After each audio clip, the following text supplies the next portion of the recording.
The Charlotte Bobcats have won 5 games in a row at home, one short of a franchise record. But tonight, DeJuan Blair, Heavy D, and the San Antonio Spurs in town. First quarter action.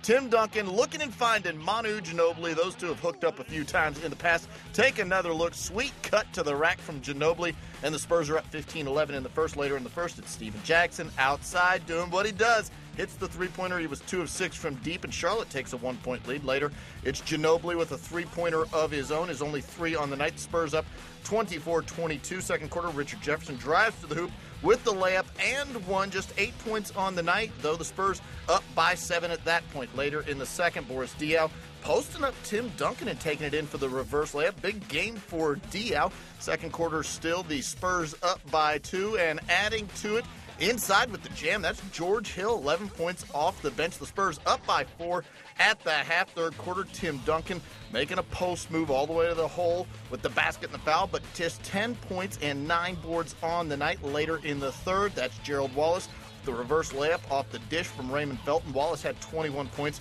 The Spurs up 52-51, but then the shooting started to go. A miss here for George Hill. Later, it's Ginobili outside. We told you he only made 1 3. That's because he missed a lot of threes. Then Ginobili inside the three-point arc, missing that one. The Bobcats outscored the Spurs by 11 in the third quarter. That was a decisive run. They're up by 5. Later in the fourth, they're already up by 11, and this is Diaw again. He had 26 points and 11 boards. Charlotte goes up by 13. How about a little defense? Gerald Wallace with the steal all the way to the other end. Get out of the way. Gerald Wallace with the throwdown. The Bobcats, as you check the replay, win this one by 16 points over the Spurs. They are 1 game shy of 500. Charlotte has won 6 games in a row at home.